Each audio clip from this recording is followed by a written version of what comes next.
Hey guys, welcome back to Steel City Sports. So today is the NFL Week 1 predictions, and I have never done a pick'em series on this channel before, so I'm interested to see how this performs. And if you guys like it, I wouldn't mind doing this every week, and I'll keep record of how well my picks do, and we'll do it throughout the year. So just trying something new today. I'm going to be predicting every game in Week 1, and do keep in mind that this is not gambling advice. I would be the worst person to trust when it comes to gambling, so I'm not going to be looking at like spreads or anything like that. This is just simply my predictions of these games. So let's get on into it right now. So first game of the NFL season is Thursday night next week, where the Baltimore Ravens are going to Arrowhead to play the Chiefs. So I'm going with the Chiefs in this one for a couple of reasons. Number one, I think the Chiefs' offense is going to look a lot better this upcoming season than it did last year. Last year, their offense was very stagnant, and the reason why they won the Super Bowl, I think, more so had to do with their defense. And then Mahomes and Kelsey would occasionally make a big play, but all throughout that playoff run, it really came down to their defense, and particularly in that game against Baltimore. They only scored 17 points in the AFC Championship game, but their defense held Baltimore to just 10 points. So they were definitely more of a defensive-oriented team last year. I think you're going to see that kind of shift back to now. I think they don't have like that number one set-in-stone true stud receiver, but I think they have far better receiver depth, and that's something that they were like dreadfully lacking last year, where you had a rookie in Rashee Rice as your number one option. Kadarius Toney, who had feet for hands, played a majority of the year. Now, like I said, they have a much more depth receiver core with Rashee Rice going into year two, bringing in Hollywood Brown, a trusty veteran receiver, bringing in the rookie speedster Xavier Worthy to go with Travis Kelce. I think the offense is going to look a lot better. And the Chiefs have just always owned the Ravens throughout this era, so I'm going with the Chiefs here, especially it being an Arrowhead. I know the Chiefs, they lost last year to open up the season against the Lions, but that was very different circumstances, and the fact that Travis Kelce didn't play in that game, Chris Jones was still holding out for a contract, and it was still really close. But yeah, this is a different scenario. I just think the Chiefs, they're a better team going into this year. They have more depth at receiver. So now we go to the Friday night game in Brazil, Packers versus Eagles. What a great matchup. I mean, this Week 1 is studded with some incredible games, and Packers-Eagles is potentially going to be a playoff matchup. So to get that Week 1 is just fascinating. This is one of the games I am most excited to watch. Ultimately, though, I am going with the Philadelphia Eagles. If you've listened to me this offseason, you know I have extremely high hopes for the Eagles. My only reservation is that Nick Sirianni is still the coach. But outside of that, I have loved the Eagles offseason. They brought in two phenomenal coordinators to clean up the mess that was last year. You know, that back half of last year where they lost their last 6 games. I've talked about this ad nauseum on this channel, is because their coordinators didn't know what the hell they were doing. So now you have two rock-solid coordinators with Kellen Moore calling the offense and Vic Fangio calling the defense. I think they're going to be a lot better this year. They're not going to have that self-implosion like they did last year. And they had some really good acquisitions. Now, obviously, it sucks to lose the guys they did from retirement with Jason Kelce and with Fletcher Cox, but I think they had a phenomenal draft aggressively addressing their number one issue, which was secondary, with Quinyon Mitchell the first round, who I think was the best corner of this class, and then also doubling down on that by grabbing Cooper DeJean in the second round. So really aggressive from Howie Roseman, the GM there, and yeah, they also added this guy named Saquon Barkley on the offense. And again, another thing I've said repeatedly on this channel, but I'll continue to say it, their offense is like literally a Pro Bowl team when you look at it. I mean, Jalen Hurts, stud, top 10 quarterback. You have 2 Pro Bowl level receivers with A.J. Brown, Devonta Smith. The O-line, even though you lost Kelce, is still among the premier offensive lines in the league. Dallas Goedert, really good tight end, and then you add Saquon to that mix. It's just dangerous. If they're just able to get competent play calling from Kellen Moore, which I think they will get, this offense is going to be lethal. And that's not to downplay the Green Bay Packers. They've had a pretty good offseason as well, getting guys like Josh Jacobs and Isaiah McKinney at safety. I've liked the Packers offseason as well. I think very highly of Matt LaFleur and Jordan Love, but I just think the Eagles are, for me, and maybe I'm overrating the Eagles, but I think the Eagles are the premier team in the NFC right now. I think that I haven't officially done like my Super Bowl predictions or anything like that, but right now, I think the Philadelphia Eagles are going to be the number one seed in the NFC. I do think that highly of them. I do think they're better than the Niners now with the acquisitions they had this offseason, and now that you're going to have competent play calling again on the offense. Just think a couple years ago, back when Philly had real play calling with Shane Steichen, how dominant they were, and they got to a Super Bowl. I can see that level of a ceiling now with the Eagles. So even though I like Green Bay a lot, I think the Packers are going to be a really good team this year. I just think the Eagles are going to come out dominant and have very few losses this season. So now we can move on to the Sunday slate of games. I'm going to try to get through these quickly. I don't want to ramble as much. So the first one I have listed here is my Steelers going down to Atlanta to play the Falcons.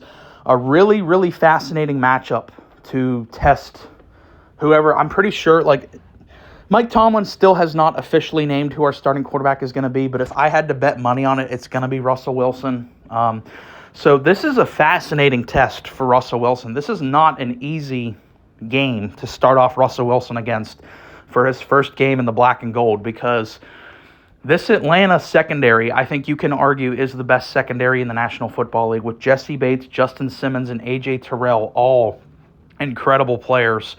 It's going to be rough, especially whenever you look at the Steelers' lack of, consistent weapons. Outside of George Pickens, our wide receiver core is very thin. So that kind of worries me about Russ.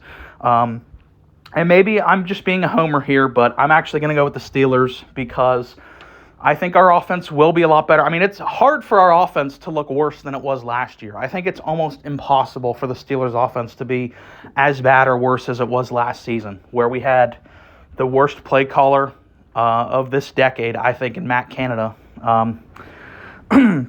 Now you have Arthur Smith, who obviously has the added motivation to beat up on his old team. I think our run game is going to be extremely impactful now with his system. The O-line is, I think, going to be really vastly improved. They're going to start using Freiermuth a lot more as a weapon again. I have very high hopes for the Steelers, but if you were one of those few people who were listening to me at the beginning of last year, I also had high hopes for the Steelers going into last year, and I picked us to beat the Niners week 1 last year, and I think they lost 30-7 against the Niners last year. So my optimism might be blinding me here, but I'm just going to roll with the Steelers in this one against Atlanta, who, even though I like their team, I think they have high upside, and after they got the additions of Justin Simmons and Matthew Judon, I switched them to be a playoff team. Because I originally picked Tampa to win the NFC South, but after those 2 additions, I switched my pick to Atlanta. Even though I like the Falcons a lot, it's still a lot of unproven because Kirk Cousins is going to be the starter. He's coming off of the Achilles injury at 36. Now, I am guessing that he's going to be fine because it's not like Kirk Cousins ever relied on his athleticism for his play. I'm just saying, watch out for that. That could be weird, especially week 1 in a new team, a new system. We're going to have to monitor that. But yeah, I'm going with my Steelers in this game. Next up, we have the Minnesota Vikings versus the New York Giants in East Rutherford. This was a playoff matchup not that long ago. A couple seasons back, the Giants beat the Vikings in a playoff game. Obviously, very different teams now, with the Vikings having a new quarterback with Sam Darnold at the helm, and with the Giants no longer having their best player anymore with Saquon Barkley. So, yeah, these teams do look very different from that playoff matchup. I'm going to go with the Minnesota Vikings here because I think the Giants have a shot to be one of the worst teams in the NFL this upcoming year. Even though I have my problems with Sam Darnold, I think he's very limited. I think he's very reckless. And the problem with Sam Darnold has never been the team construction, because he's had some real talent around him, especially in Carolina. He had DJ Moore and Christian McCaffrey. So, I get it. He's been on some bad teams. He's been on some good teams. But the thing with him has always been his reckless decision-making, and that is something you just cannot change. You cannot fundamentally change that. But look at who he's playing against, Daniel Jones. And Daniel Jones, even though he might be slightly better than Sam Darnold because of his run ability, The offense around him is an unmitigated disaster. You know, the New York Giants had the 32nd ranked offensive line last year from PFF. That is obviously the worst in the NFL. To go with that, you have, outside of Malik Nabers, a very dreadfully thin cast of wide receivers. You lost Saquon. I think the offense is going to be terrible. Maybe I'm wrong. Maybe I'm underrating Daniel Jones and Brian Daboll and all them, but looking at what happened last year, how bad Daniel Jones was before his injury, and now I think they're even worse because they don't have Saquon to bail him out. I think it's going to be really rough. And Minnesota, say what you will about Sam Darnold, he has like some of the best supporting pieces in the NFL right now, with Justin Jefferson, widely regarded as the best receiver in the NFL, Jordan Addison, a great number 2, Aaron Jones, great running back, and a good offensive line and a genius offensive head coach. Even though I have my problems with Sam Darnold, like, that's a lot to work with. So I'm going, excuse me, I'm going with the Minnesota Vikings in that matchup. Next up, the Jaguars at Dolphins. So this is another big, interesting one because these two quarterbacks just got paid this offseason, and a lot of people in the NFL community don't think that they really deserve these extensions. I was not among those people. My take was always with these two teams, what's the alternative? Like, I get it. T-Law and Tua, especially T-Law, has been really disappointing. And Tua, a lot of people think he can't win big games. But what's the alternative if you just let them walk? Like, at least when you have those guys, you're a relevant team. You have a shot to get into the playoffs. If you were the Dolphins and you just let Tua walk away for nothing, what is the ceiling for the Dolphins? Like, who's playing quarterback? Same thing goes with the Jaguars. So, you know, there's people out there that are still going to say, you know, why did they pay them and all that? But what other choice did they have? In terms of this specific matchup, I like the Dolphins. The Dolphins always get off to red-hot starts. That's always how the Dolphins under Mike McDaniel have performed. They get off to a red-hot start. They always look like a Super Bowl contender in the early part of the season, and then it's as time goes on, as their injuries start to stack up, and as they start to play stiffer competition later on in the year, they kind of fall off a train. They fall off a cliff, and it's a mess. So early on in the year, I think the Dolphins are still going to be pretty good, and particularly this matchup against Jacksonville. One of the Jags' biggest weaknesses, in my opinion, is their lack of a competent secondary. They don't have really anything going on in that secondary, and the Dolphins have arguably like the best passing attack in the entire league, so that I think that spells disaster for Jacksonville with Tyreek Hill, with Waddle, OBJ. That's going to be a bloodbath, I think, early on. So, yeah, I'm going with the Dolphins in that one. Next up, we have the Patriots going to Cincinnati to play the Bengals. We don't need to spend much time on this. I think the Bengals are going to absolutely slaughter the New England Patriots. I think the Patriots are going to be the worst team in the NFL this year. I could realistically see the Patriots going winless this year. That's how bad I think they're going to be. And I've made a couple videos about that. I am going to put out a 2-part series before the season starts of me ranking every NFL team. And I'm telling you right now, the Patriots will be dead last on that list. I think they're going to be awful. And the Bengals, I do have some worries with the Bengals that I can get into at a later point, but I still see them as a playoff-level team. So you put a playoff-level team against the team I think is going to be the worst in the league. Yeah, I think it's going to get ugly, and ugly quick. Now, here we come to, I think, my most controversial pick of the entire week. My first major upset. And that is the Arizona Cardinals going to Buffalo to play the Bills. I have the Cardinals in this one. Call me crazy, but I think the Cardinals are actually going to be pretty good this year. Now, do I think the Cardinals are going to be a playoff team? No. I don't think they're going to make the playoffs, but I think they're going to be a massively competitive team. And whenever Kyler Murray had an elite wide receiver in DeAndre Hopkins, like, people forget how good Kyler Murray was with DeAndre Hopkins, like how widely regarded their offense was when you had those two together. And now you put in Marvin Harrison Jr., a generational wide receiver talent who can hit the ground running in the NFL. You give Kyler that kind of weapon, the Cardinals are gonna be a very competitive team. And they were a competitive team last year, and that's when Kyler really had no weapons. So now I think the Cardinals, they're gonna be a feisty team. I could see them being like an 8-win team, being in the mix for a while in the season. In Buffalo, I think there's a strong chance Buffalo gets off to a strong start, even though I picked the Bills to win this division. So it's not like I'm hating on the Bills or anything. I still have them as a playoff team. I can see them getting off to a slow start, though, because, number one, you're going into this year without the established number one receiver. We don't know who the number one target on this team is going to be. Is it going to be the rookie Keon Coleman? Is it going to be Khalil Shakir? Is it going to be Curtis Samuel? We don't know. And defensively, you lost a lot of guys on this team, like really important leadership-type guys on that defense as well. So I think Buffalo will figure it out just because Josh Allen is that good. They're still going to be a good team, but I do see Buffalo getting off to a slow start. Maybe they kind of overlook Arizona. So I'm going with the Cardinals in that one in a big upset. Next one is Texans going to the Colts. I have the Texans winning this one, although this is going to be a fun matchup. If Anthony Richardson is a good player, this is going to be one of the most fun rivalries for the next decade, the Texans versus the Colts, because we know Houston's really good, and the Colts have the makings to be a really good team as well, as long as Anthony Richardson is a good NFL player, which, based off that small sample size we saw, it's looking towards, he's going to be pretty good in the NFL. This is going to be a fun rivalry. Because, when you look back at last year, that final game of the year between Houston and Indy for the playoff spot, such a fun game. And now you have a competent quarterback. I mean, Gardner Minshew is competent, but he just doesn't have the upside of AR. And AR in Steichen's system, I think, is going to be box office. It's going to be a blast to watch Anthony Richardson, who possesses a lot of the same traits of Jalen Hurts in terms of being a phenomenal athlete with a great deep ball ability and being able to get out of the pocket and make plays. And look what Shane Steichen did with Jalen Hurts. They got to a Super Bowl together.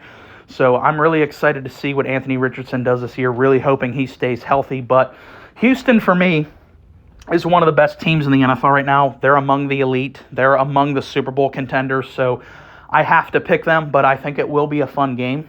Next, we have the Titans going to Chicago to play the Bears. The Bears have to be the most interesting team going into this season because, obviously, Caleb Williams, all the additions they had, getting Rome Odunze, Keenan Allen, DeAndre Swift. There's just a lot going on here with Chicago. I got to go with the Bears.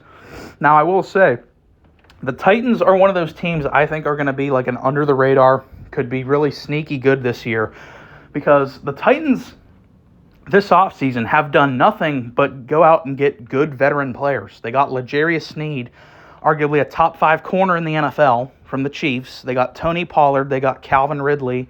And I also think their coach has some good upside. Now, he's definitely a downgrade from Mike Vrabel, but he's a different style than Brian Callahan. He was the Bengals play caller, so I think there's some good upside there. Will Levis, I think, is going to work out. So Titans could be a really interesting team this year, but I'm going with the Bears just simply for the fact that I think Caleb Williams is going to be a monster.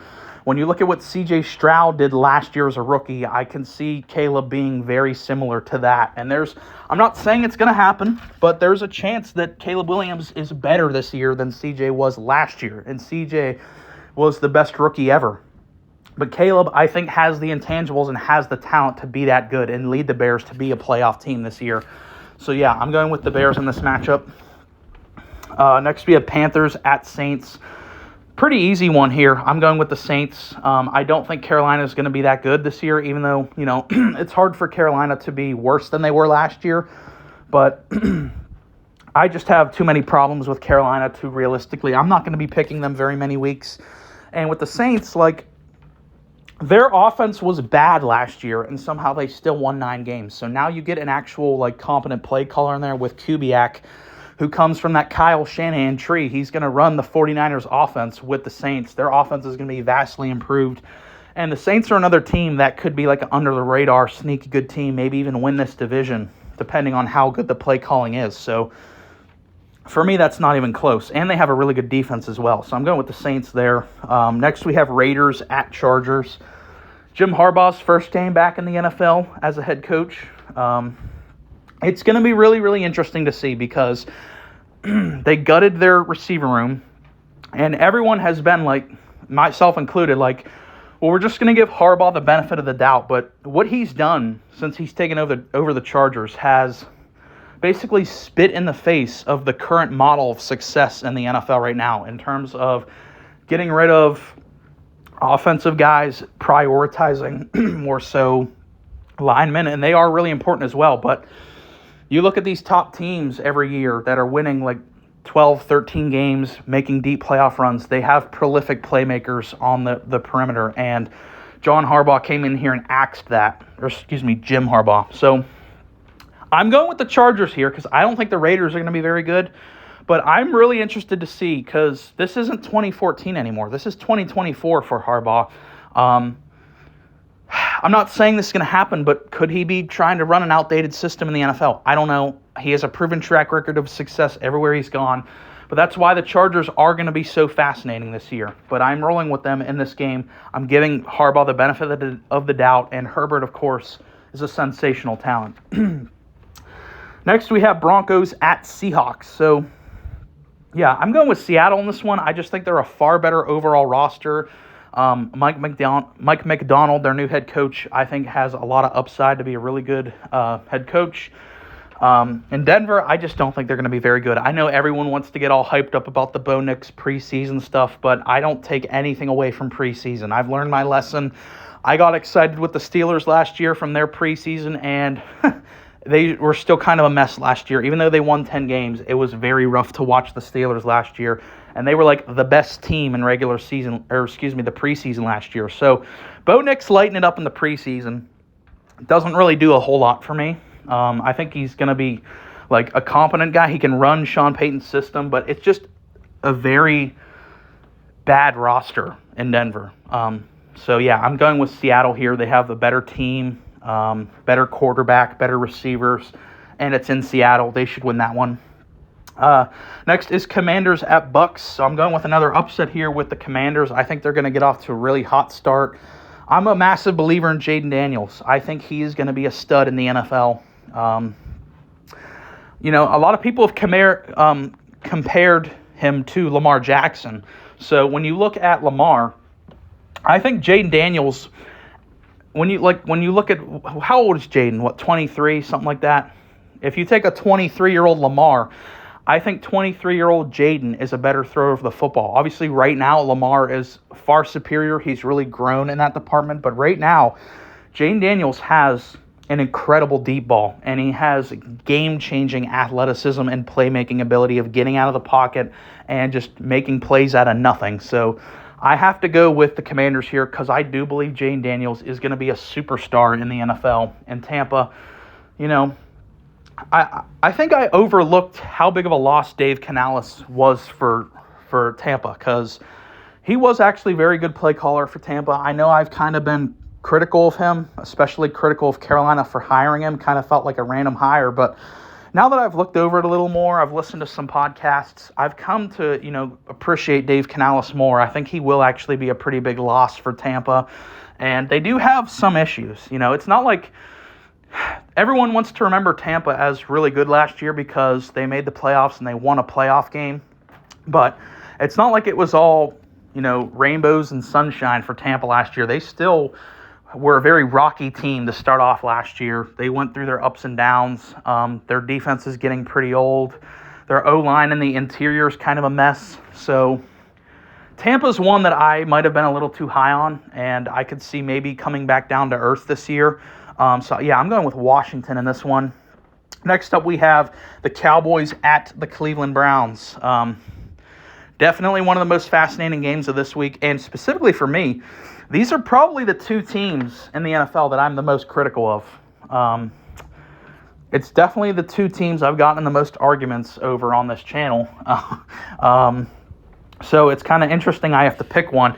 I'm going with the Browns here because, I hate to sound like a broken record because we've talked about the Cowboys ad nauseum this offseason, but I just don't think the Cowboys are going to be that good of a team this year. I think they have some real structural flaws to this team. The run game's not good. This is the worst O-line Dak Prescott will ever play behind. Outside of CeeDee Lamb, the receiver core is very thin. Mike McCarthy's kind of coaching for his job. The defense is, I think, vastly overrated. And you lost Dan Quinn, who was like the head coach of the defense last year.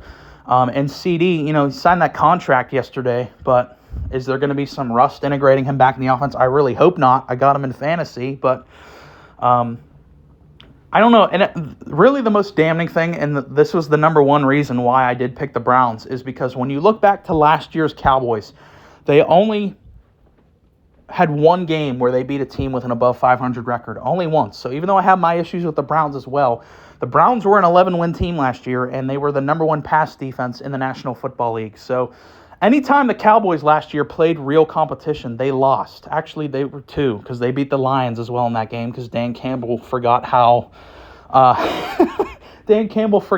football works in that game. So they had 2 wins. They beat the imploding Eagles, and they beat the Lions last year by 1 point.